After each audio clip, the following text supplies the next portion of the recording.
Hello, my name's Alistair Burt. I'm a former Member of Parliament, a government minister, but I'm now the Pro-Chancellor of Lancaster University, and it's my pleasure to invite you to this episode 3 of the podcast being put forward by the Freedom Declared Foundation. This one is going to look at the pandemic in an international context and look at the impact on freedom of religion in the wake of the pandemic. We know that there's a number of different issues that we have to consider in relation to this. Governments have taken several measures during the COVID pandemic, some of which have impinged on fundamental human rights of freedom of religion or belief. And we want to explore some of the serious infringements of that around how the pandemic has impacted upon them. There's been a number of obvious implications of COVID. It's been a medical emergency. It's needed to be treated that way. It's also had a variety of different aspects of success in different places, and of course, lack of success. Wealth of countries has been an important factor, science base has been important, and different parts of the world, comparison with Far East, the Middle East itself, and the Western world has been instructive. But also in relation to the medical emergency, there's been a series of restrictions imposed upon people of varying degrees, but certainly in parts of the West, unknown since the end of the Second World War. So how has this impacted? And in terms of how it has impacted on existing religious freedoms in other parts of the world, what have the consequences been? From restricted numbers at the Hajj and the Pope's address to other more personal aspects. To assist me with this today, I have 3 very distinguished speakers to talk with us.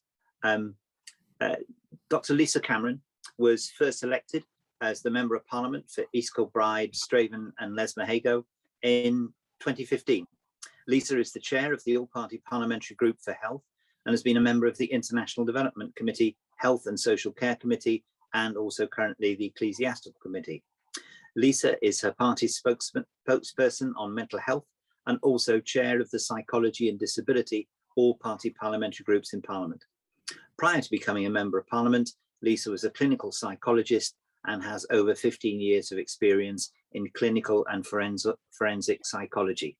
A better introduction to Parliament I can't imagine with all those background and skills, and we certainly saw it in action. Paramjit Kaur Matharu is a managing director at JP Morgan Chase Bank and is the head of tax for Europe, Middle East and the African region, as well as the global head for indirect taxes for the firm. From 2011 to 2013, Paramjit was an executive member of the Sikh Council UK and chaired the European and International Affairs Subcommittee, volunteering to work on projects linked to interfaith education, campaigning for Sikh human rights within the EU, and representing the Sikh community on various platforms. She is the CEO of Sikh Assembly, a Sikh organisation looking to nurture the profile of Sikhs in the UK through welfare-associated programmes. She leads on diversity and inclusion events at JP Morgan and professional accountancy and legal forums in the UK, and has been a keynote speaker at global Sikh events on diversity, Sikh role models, and Sikh ethics. Benedict Rogers is a human rights activist and writer specialising in Asia. He's the senior analyst for East Asia at CSW, previously the East Asia team leader, and has worked with CSW in various capacities for over 25 years. He specialises in Burma, Myanmar, in Indonesia, North Korea and China, and has worked on Pakistan, Bangladesh and Sri Lanka in the past. He's also the co-founder and chief executive of Hong Kong Watch, co-founder and deputy chair of the Conservative Party Human Rights Commission, an advisor to the Interparliamentary Alliance on China, a member of the advisory group of the Stop Uyghur Genocide Campaign, a trustee of several charities, and a frequent contributor to international media. He's the author of 6 books, including Burma, A Nation at the Crossroads. So I hope those tuning into the podcast will appreciate the wealth of skill and talent there is to discuss such a difficult question. And perhaps I could turn to you, Ben, first, if I may, and just ask this. With the issues affecting religious freedom around the world being pretty acute in some places, we've now had to deal with the impact of the pandemic upon it as well. just broadly, bearing in mind your experience, what's your sense at first glance of the impact upon this?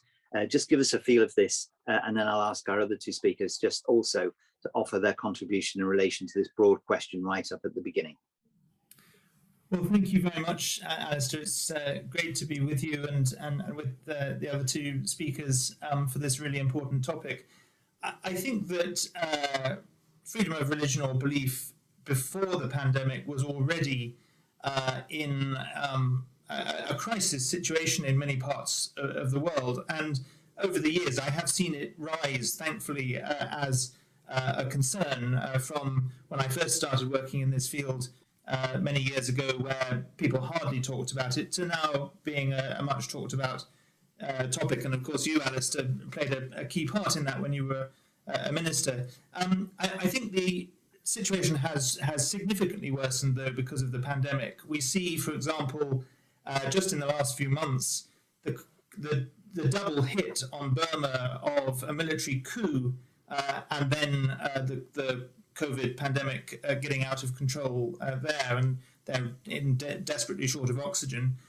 There are other parts of the world that one could highlight, but I think I would like to highlight very briefly the freedom of religion or belief crisis combined with the COVID crisis in the country where COVID started, and that's China, which has to be one of the worst situations in the world for freedom of religion or belief.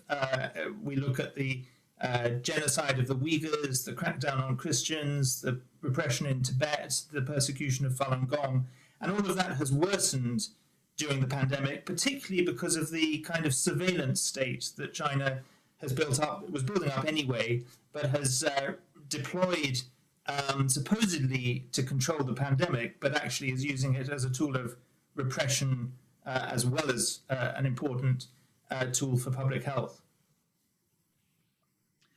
Thank you. Paramjit, what do you make of the impact of the pandemic broadly on the wider issues of religious freedom at present? I think, Ben's opening statement in terms of the crisis for how people are able to practice their faith, this conversation has tied so closely to freedom of the press, social strata, so poverty levels, education levels. And I think to some extent, in the countries where we see people have access to information, have access to the press, are able to have open discourse, those countries have also then had the facility for people to get information around the pandemic. So where there have been restrictions around how people access their places of worship or are able to get community support, you would as expected have a better result and maybe more managed results. But in the countries where you have the underlying issues of poverty and lack of access to information, and then a lack of freedom to express yourself. So, I think the examples that Ben has given, if I add to those countries like Afghanistan, where there is obviously a lot of turmoil going on and active persecution of minority faiths, you have similar examples really all over the world where I would say minority faiths coupled with the economic realities of communities where some communities will have less access to others, that combination has stifled the way that the community will have been able to practice its faith or have access to information to continue to practice their faith. So I think we have seen the double whammy of the pandemic being a huge medical disaster, but then layering with it the mental and spiritual support that people take from their faith being curtailed because they have no access and no means to express their needs and actually service them. So I think that has led to, probably at the moment, we have very little statistical evidence as to how far this has gone. But my view in looking at this across the piece is that we certainly will find that there are many communities, vulnerable communities, made more vulnerable because they haven't got access to the right information. Lisa, what have been your first impressions of the impact, bearing in mind that although we've had some time with COVID now, the likelihood is as people have said, we're going to be living with it for longer. But what's been your sense from what you've heard about the impact of it on freedom of religion?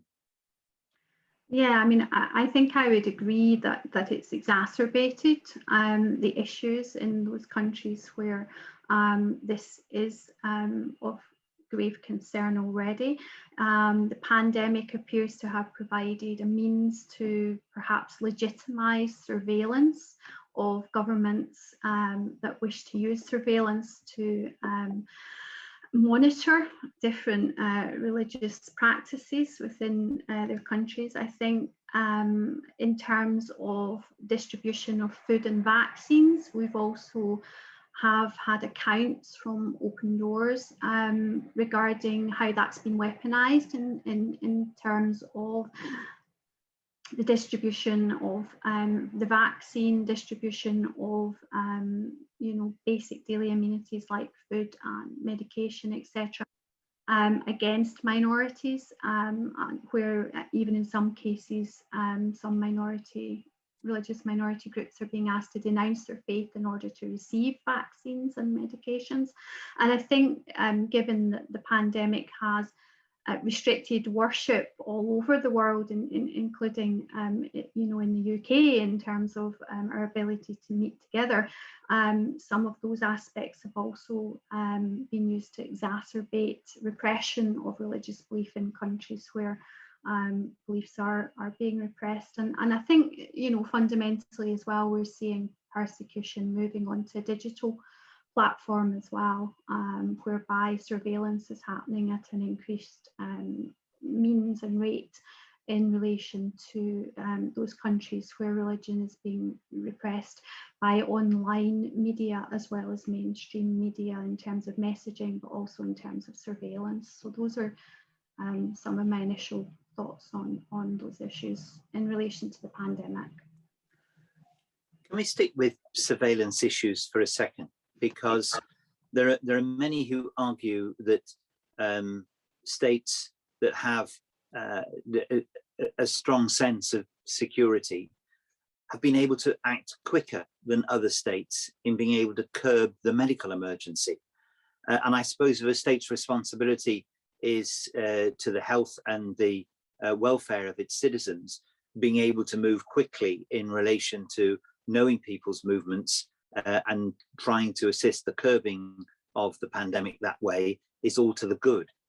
How do we make a distinction between states that are using means of access to information for benefit rather than ill?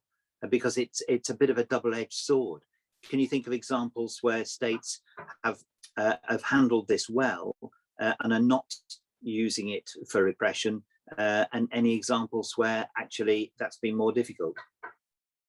I don't know if who would like to kick off on that? Well, I think maybe I'll go with that. Indeed, Paramjit, thank you. I do think it's been down to transparency of regimes. So if you look at somewhere like Singapore, where they're very open about how they're going to control, I mean, it's a small island with a smaller population, but they're quite open about what they're doing. And when they've curtailed movement or they've created restrictions, it's been relatively openly shared and people have understood what's being done and why. And if you contrast that with the more authoritarian regimes that have perhaps been successful at shutting their borders and curtailing movement in a quick sweep, but then the transparency of what else is going on and what information is being used and by how many agencies, and the absolute lack of information for the general public as to what is being tracked and then how far it will be used, I think that has created a lot of concern. And I think it's quite a widespread concern. Lisa?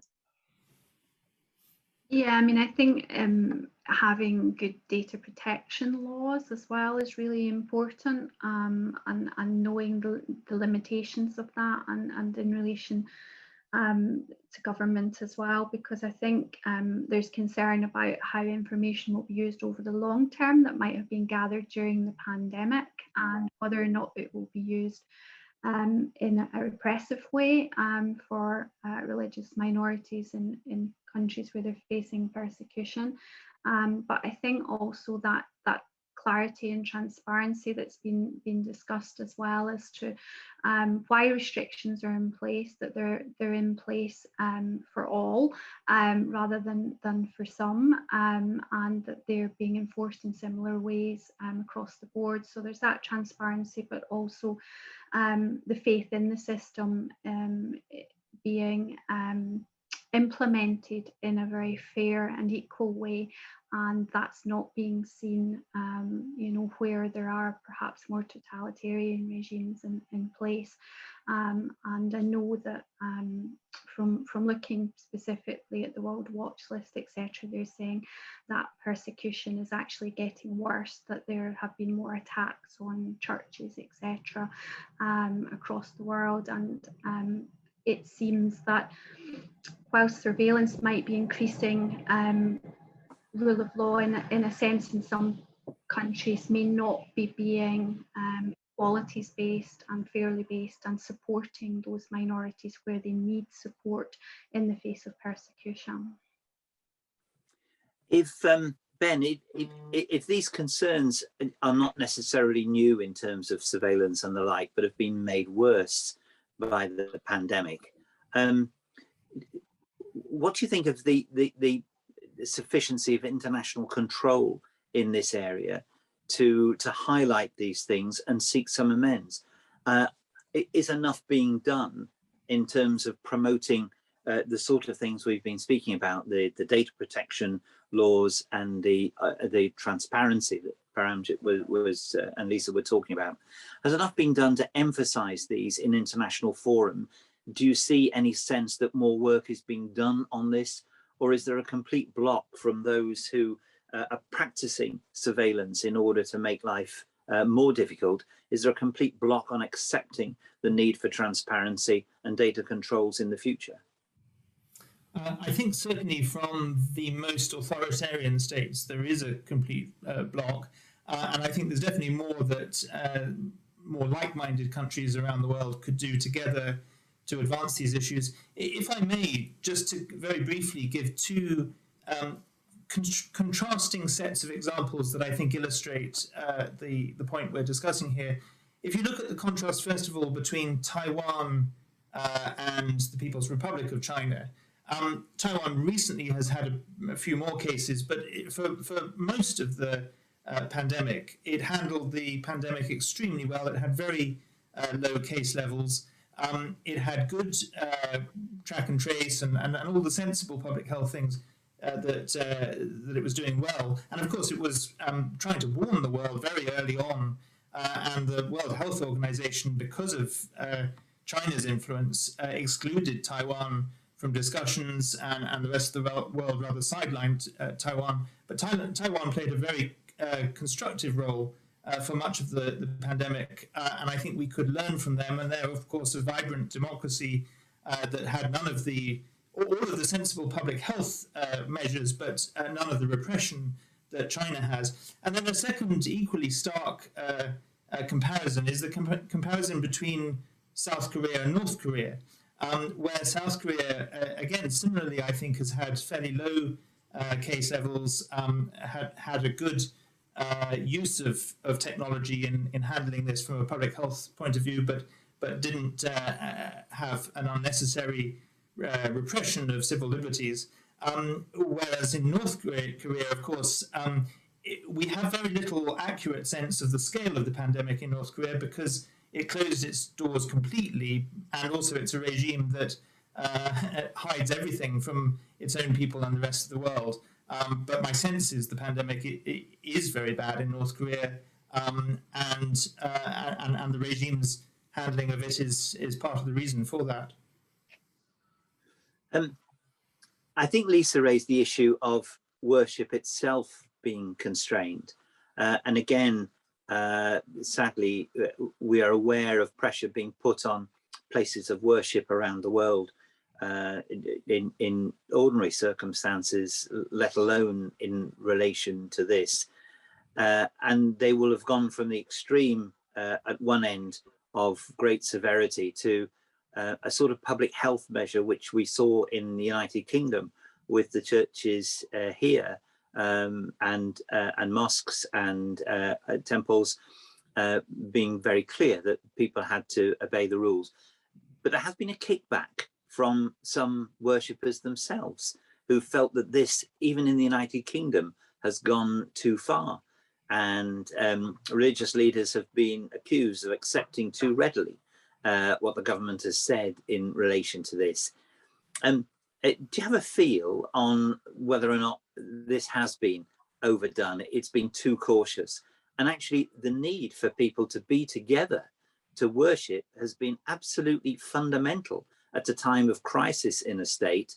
And people have been denied this. And some people may have been left very, very bereft by not being able to join with others in very safe circumstances, and will resent the state for having put these restrictions on. Maybe if I could come again. Paramjit, yeah. Thank you, Alistair. I mean, I've been fortunate to have been invited to the Faith Roundtable, where they were looking at the rules that were being developed and guidelines being developed for places of worship. And it was certainly the immediate reaction when lockdown first started was, of course, we need to keep our communities safe and you have to do what you have to do. But I think as we started to get to the point where other places were opening up, then the sentiment that, you know, there was a prioritization almost of places like places of leisure ahead of places of worship. And the fact that there are many places of worship that actually have large capacity, you could have safe social distancing. There was a lot of education put into those places of worship and happily embraced by those running those places of worship for all denominations, really, which could have managed this a little bit more gently. And I think the impact of a much prolonged, more prolonged than we thought necessary in some cases for that provision of communal prayer. You know, we did successfully start to loosen that by making those representations. But I know from personal experience that the impact, not just on the happy occasions, the weddings postponed, the celebratory events that might have happened safely, but the very, very serious matter of death during pandemic, and how much the role of religious practice and communal grief and how different communities handle that, a little bit more facilitation of that in a safe way.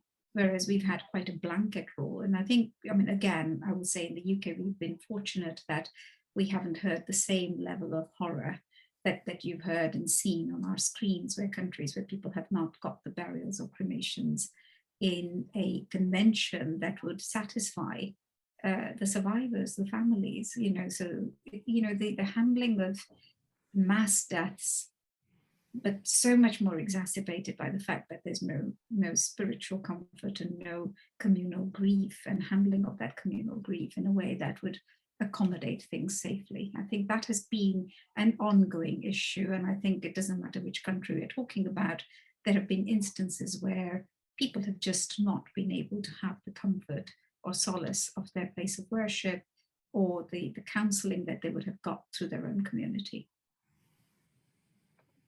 Ben? Yes, I mean, I agree very much with Paramjit, and I think I think perhaps we got some things right and some things wrong domestically, although I think we should also be, as we were saying just before the podcast started, very grateful that in the times when we couldn't meet together physically in person, many of us, although I accept, of course, some people don't, but many of us did have technology that could bring our communities of worship together virtually, and that was better than not being able to do so at all. But if I can just briefly take it back into the international sphere to say on this very question, I think there are two other areas where there are real concerns internationally. One is that in the case of China, and this relates to what we were just talking about with surveillance, there were certainly cases of Christian communities and probably other faiths as well, but certainly churches that in China were meeting virtually as we're doing now, and the surveillance state used the opportunity to track that down and shut it down on no grounds of public health whatsoever, because they were all, virtual. And so that's a concern. But the other concern is that in some countries there was an issue of double standards in relation to how majority religious communities and minorities were treated. So, for example, in Burma, there were several occasions where there were Buddhist gatherings that were against the government's regulations, no social distancing, but they went ahead with very little, if any, consequence from the law, whereas quite a number of minority religious gatherings were very severely repressed and held accountable. Similar thing happened in Indonesia, where there are a number of large Muslim gatherings, but again, minorities didn't. And I think in India, we saw a similar thing happen as well. So that issue of double standards between how the majority religious community and minorities were treated during COVID in this respect, I think was an issue. Lisa? Yes, I mean, just to add, I think, I agree with what's been said already, but I think that there's been a sort of, a feeling that there's been a lack of understanding as to just how important spiritual health is and how important that has been for so many people throughout the pandemic, and as to why it is so very important to be able to have worship in a safe way, of course, but it just is to the level of significance for that in so many people's lives. And perhaps government has needed reminding about that to some degree from the various religions themselves in terms of advocating throughout the pandemic. And I think where people felt that that things were a bit arbitrary. So, for instance, saying that there could be a specific number of people admitted to worship, but it didn't bear a relation perhaps to the size of the building or as to what could be done in a safe way in terms of the distancing regulations. That's where people have perhaps objected and thought, well, that's not based on science in itself, rather than some kind of arbitrary decision that's been taken somewhere, an average number, say. But it doesn't fit to the individual circumstance. For a very small building, it might have been too large a number. For a very large cathedral, it might have been far too small or seemed far too small. So, I think in the main, people have been, very good about, placing physical health as the number one priority, but I think there also has to be a recognition about the importance of spiritual health, and also that the restrictions that were put in place made common sense as well, and didn't seem to be out of kilter with the other restrictions, such as being able to, go through much more enclosed spaces to buy food or for leisure, or for certain restrictions lifting more quickly than those that pertained to various churches or places of worship. So I think in the main, people have abided really well with the restrictions, but they have raised concerns where those issues have appeared to either be arbitrary or not in line with the other lifting of restrictions. I've got a point to note, and then a question for you as well. I mean, the double standards, occasionally religious communities can use this to their own advantage. There have been occasions when religious communities, as you say, have appeared to break the rules because they think there's something special.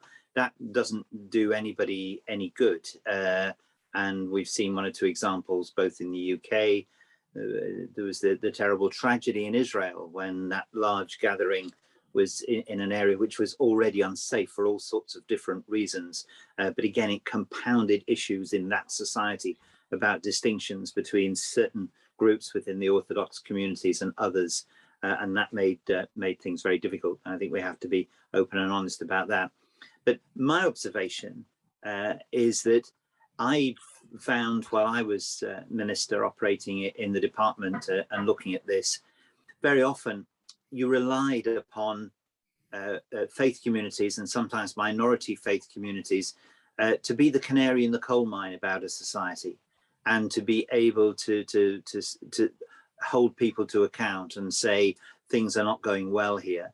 And I worry to what extent the pandemic has been used for further clampdown on that, because it's sometimes religious communities who do speak out on behalf of others, and particularly in a pandemic where we're now seeing the impact on the poor and those in the poorest region is greater. Again, whether states are going to take the opportunity to use this as a clampdown on those that they already consider to be difficult, when in actual fact what they're doing is standing up for other people's basic freedoms as well, because freedoms are often absolutely indivisible and need to be protected all round.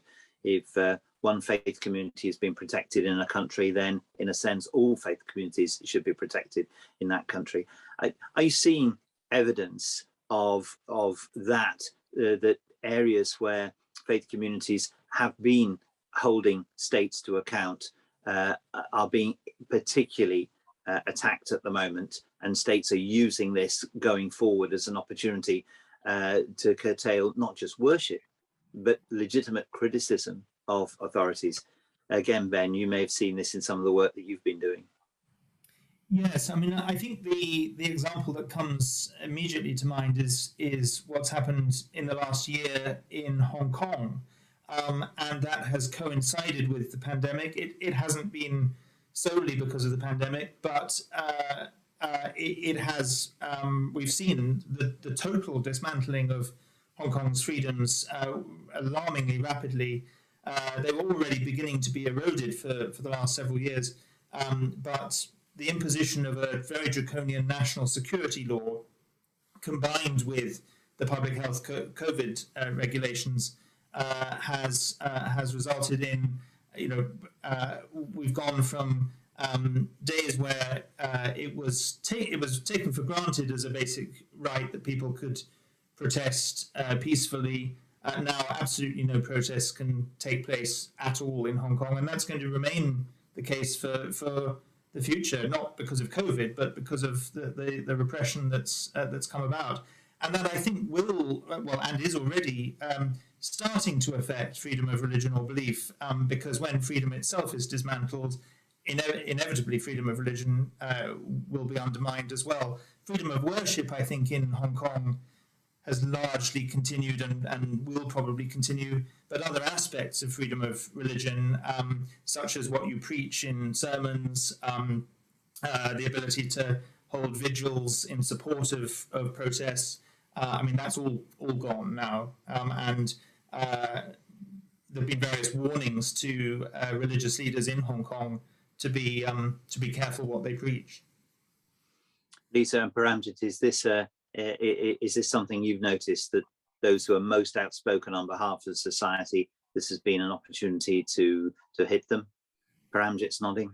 Yes, I was just thinking about the social media side of things, and there's been quite a furore over how things that you would expect to be curtailed are not, and yet very legitimate protest and voices being raised. And this is actually quite a global phenomenon, that where individuals have raised their voice about, protesting against an infringement, either against their a fundamental right to speak, a fundamental right to be in a place, to commemorate an occasion, to celebrate a religious point. There seems to be quite an arbitrary clampdown on that in that space, even in what we've now become very used to having our voices heard through social media. And I think the accountability of those firms who run those platforms to have a fair and equitable system. I mean, you've just heard the battle that Twitter and Instagram have had around certain regimes where they're not allowed to operate in those countries if they don't actually abide with the local restrictions that are being applied. But the restrictions are picking between minority, majority faiths, between different communities, the events they're allowed to commemorate or not. So I think the freedom to practice your religion and to be able to gather as a community virtually, that has been quite severely impacted in these last months. Lisa, has that been your experience from those you've heard from? Yes, absolutely. That social media it can be quite a treacherous place for minority groups in particular countries where they feel under threat, because it's something that can well, will always give a record. Is something that can then be logged, and I suppose over the longer term, people are very concerned about their level of anonymity and ability to practice their faith, particularly in regimes where that's had to really be done in a very discreet manner.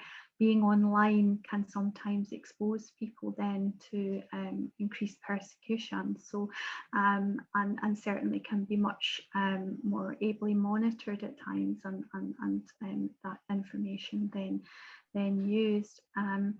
I think I'd also say that, you know, the right to protest as well has understandably globally shifted, and so the ability to be a human rights activist in general and raise concerns, legitimate concerns in a peaceful way has been curtailed, and it will be interesting to see over the longer term whether that is that exacerbates things over the longer term, particularly in those countries where you know, people feel that it's difficult to raise their voice and to be an advocate for human rights anyway. So I think that under the cover of the pandemic and the restrictions, freedom of religious belief, but also freedom in terms of human rights has seen a real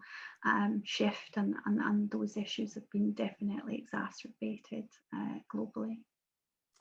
The pandemic has clouded many things. I mean, I often worried when I was a parliamentarian that apart from people with a particular interest in this, the general public, by and large, let it go. Those in faith groups were always understandably concerned about what was happening to their own faith group in other places, and indeed to faith groups generally, because we all shared that. But sometimes trying to get through to the general public was quite difficult. I wonder to what extent the pandemic has made this even more difficult. Most people have been worried about the everyday issues of life, wherever you are.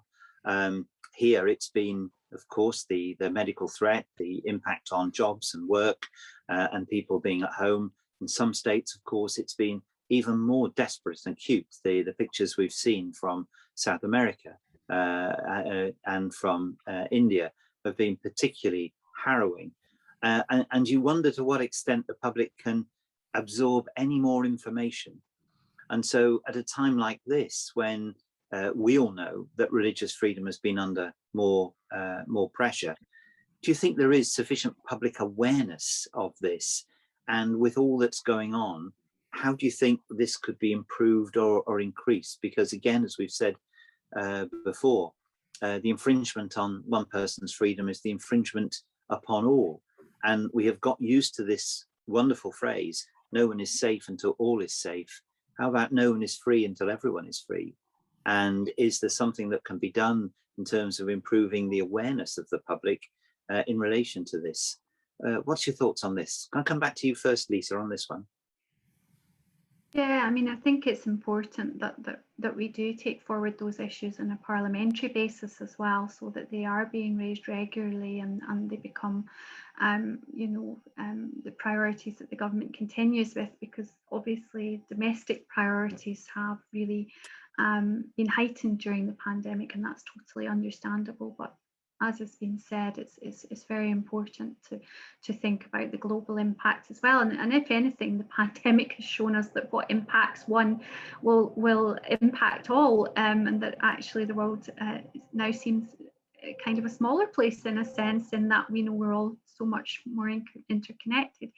I think in the UK, if I can sort of think about the UK scenario as well, that actually people have had, I know in my own constituency, so much more engagement with local church groups throughout this pandemic on the ground, at the front, and faith groups right across the constituency, multi-faith groups, because often some of the on the ground frontline response has been through those groups.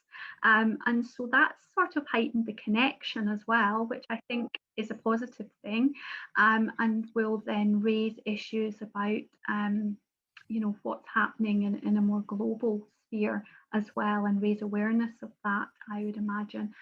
And so I think the other aspect of it as well has been, being in UK constituency, is also that feeling of not having had your own ability to engage in worship and how important that is, and then having a greater awareness and understanding across the world in terms of those individuals who are prohibited from engaging. And so I think maybe there's a greater makes awareness it more real now, that people have an example of it. Yes, and they felt it themselves, and they felt the impact, and then they realise just what an impact that does have on people across the world, because sometimes it can feel quite distant. So I think in some ways actually the pandemic has brought the world closer together as well, and it's also had such an impact on everybody that we can empathise more so with those internationally too. I like the optimism, and I hope it's the case. I still find it difficult to engage the public sometime on this. But again, Paramjit, do you think it's made a difference, and it's made a positive difference in the way that Lisa suggests? Yes, I think one of the most noticeable things has been, it's been the faith groups that have gone to those big humanitarian efforts, which have been quite visible also and reported. I mean, when you had the lorries queuing up at Dover, you could see the faith groups delivering food. There's been a lot of, I mean, again, when you look at the communities that have been affected during the pandemic and through the economic hit of the pandemic, so many families in the food queues, it has been faith groups and NGOs that have tried to reach out to those people, sometimes far more effectively than the state machines that might have acted perhaps slower than one would want. So I think that has not escape the notice, and you find that both the local communities, but also through some of the media coverage, those aspects of different faith communities has actually surfaced quite well. I think the fatigue that everybody has been feeling through the pandemic has certainly kind of numbed people's perception of what could be going wrong.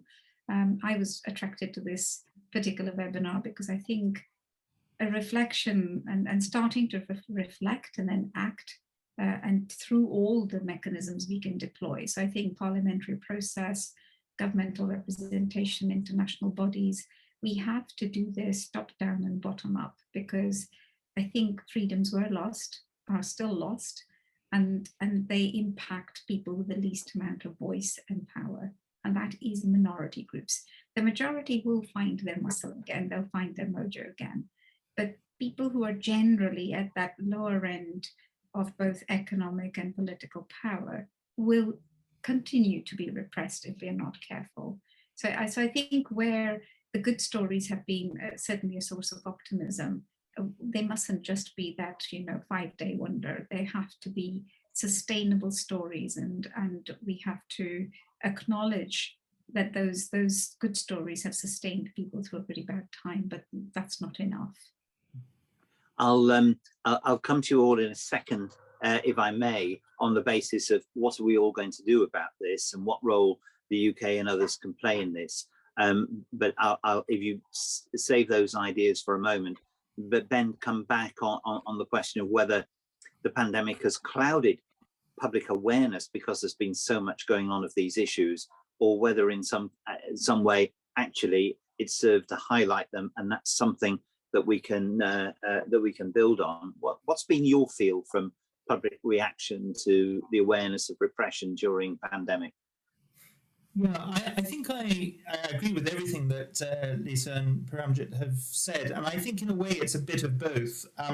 Of course, for those who have been hardest hit, and the many people either who have lost loved ones or lost jobs or businesses, or inevitably they're focused on their immediate crisis in hand. But I do agree with Lisa, and I actually wrote a piece fairly early on in the first lockdown, saying that perhaps for the first time in our lives we have, and it's not remotely comparable, of course, because our political freedoms were not taken away from us. We could still speak, just not in person.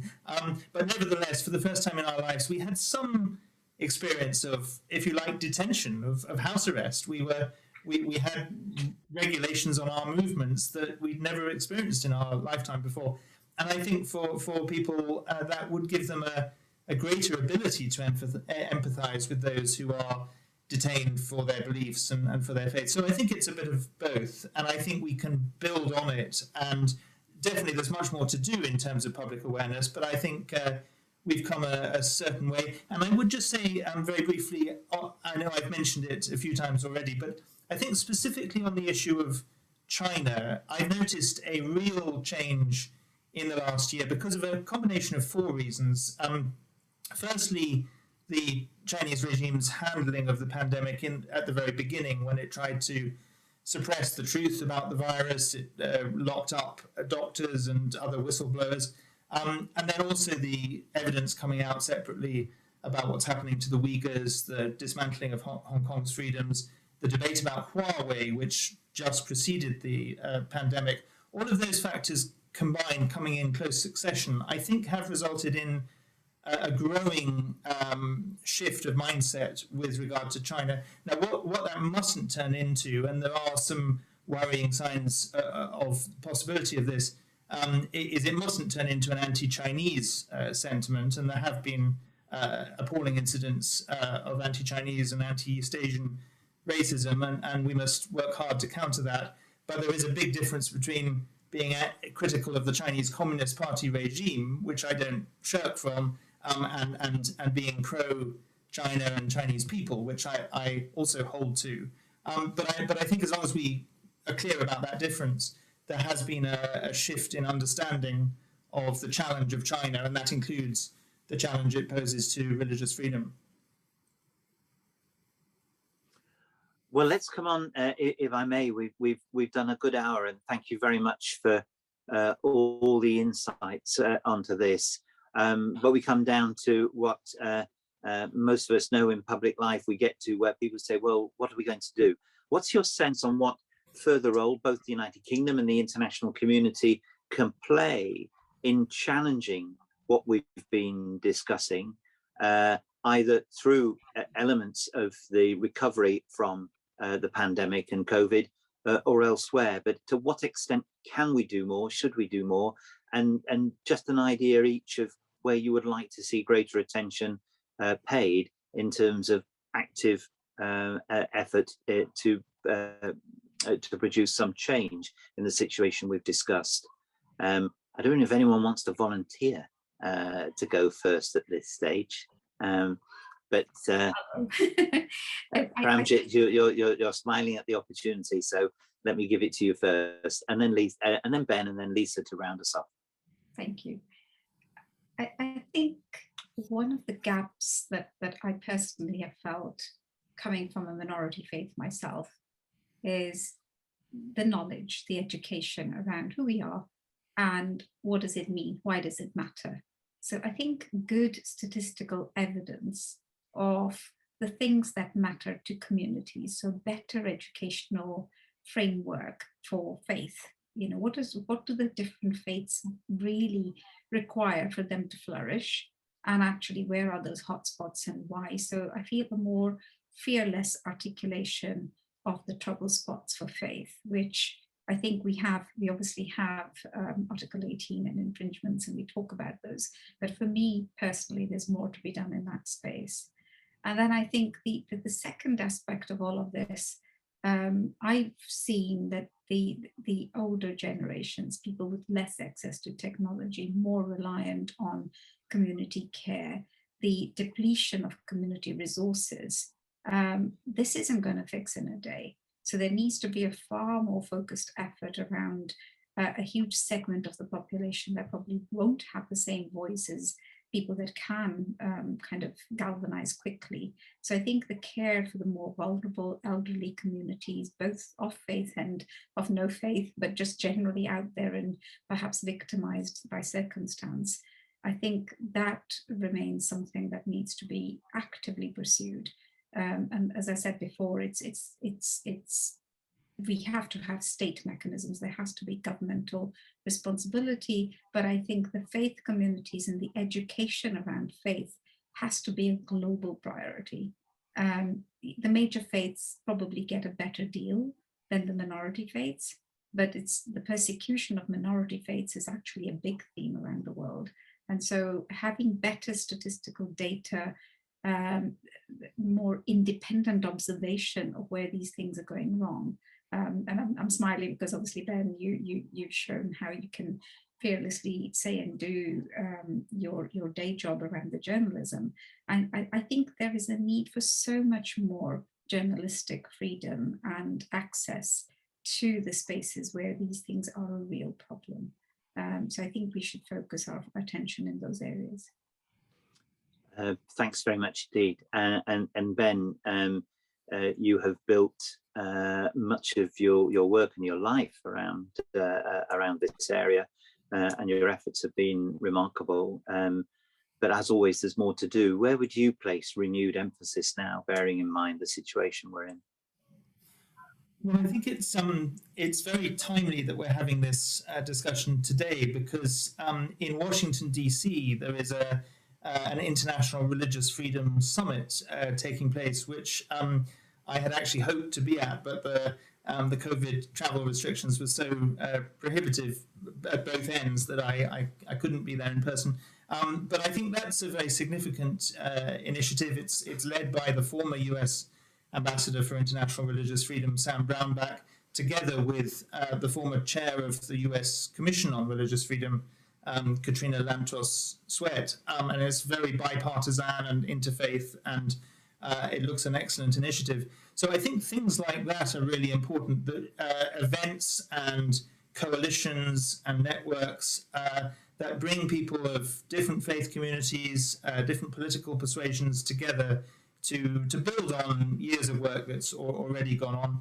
I think that listeners certainly should think about how they can support and engage our own Prime Minister's Special Envoy on freedom of religion or belief around the world, Fiona Bruce, who was appointed during the pandemic, I think just before Christmas, and she has a really important role to play together with similar envoys that other governments have.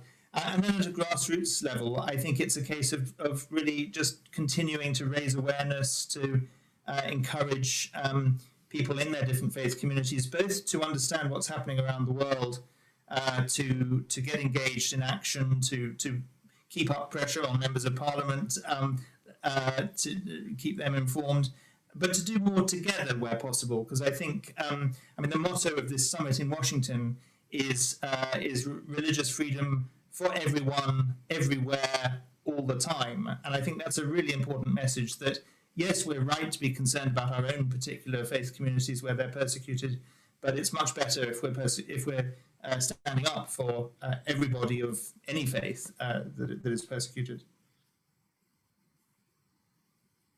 Thank you very much. And Lisa, not only do you have the extraordinary platform of Parliament for this, but you've used it and you speak up on behalf of the persecuted. And when you were with the International Development Committee and you went to Syria, you went to Lebanon and saw Syrian refugees, and you saw those who, because of their Christian beliefs, might have been discriminated against in relation to access to aid and support. So you have seen it and spoken about this very deliberately and very courageously. And your sense of what more perhaps we could be doing to make use of the pandemic to raise this issue and actually achieve something more. Yeah, I think it is very important that people right around the UK who have been engaged in supporting the pandemic and who are linked with multi-faith groups do contact their MPs so that there is a wide cross-party representation of MPs speaking up on a regular basis on issues as they're arising. And as we've heard, these issues are likely to be long-standing, and where there are regimes who wish to repress religious minorities, the likelihood is that they may endeavour to use aspects of restrictions around the pandemic to do that over the longer term. So that local communities should be very carefully watching that, making sure their MPs are raising it in Parliament and that it becomes a regular feature. And I spoke to Fiona Bruce about this not so long ago, and I know that she told me she watches very much also for the written questions coming in, so being able to not just raise it orally in the chamber, but also the written questions coming from members of Parliament, flags to government where people really wish the priorities and the dialogue between governments to take place, and that this particularly I think in this Brexit world when we're going out to look at trade deals, etc., that aspects of freedom of religious belief should feature as an aspect that government takes seriously within those aspects of the dialogue and the bilateral relations that are being forged ahead. Other aspects I think could be you know, the Interparliamentary Union. I'm a member of the IPU, and we have regular ability as parliamentarians to speak to parliamentarians in other, you know, it's online just now, but it's still so very important and helpful. And you know, to be able to do that and say, well, in my constituency, this issue is being raised, and to let parliamentarians in other parliaments internationally know that we're aware of it and that it reflects upon the views of their parliament is important too. And the other thing is that we did a good all-party group report in the Religion and the Media all-party group, which looked at training for journalists as well, and the really important role that media has in making sure that minority religions have a fair portrayal, and therefore that cultural and religious stereotypes are not exacerbated through media platforms.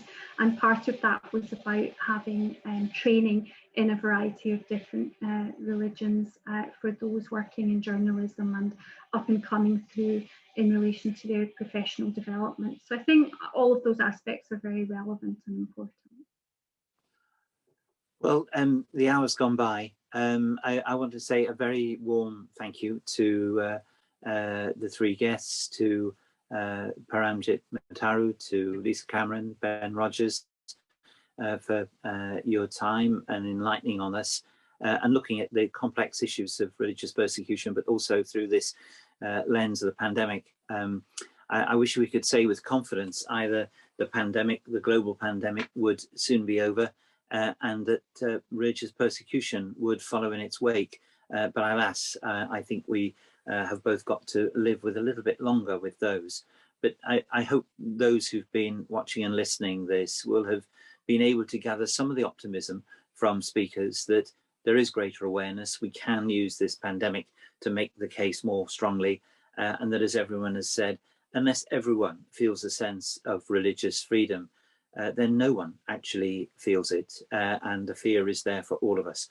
So thank you to the Freedom Declared Foundation. There is a website for those that want to click onto that and get more information, but thank you all very much for taking part in this, really appreciated, and on to the next one. Thank you very much indeed.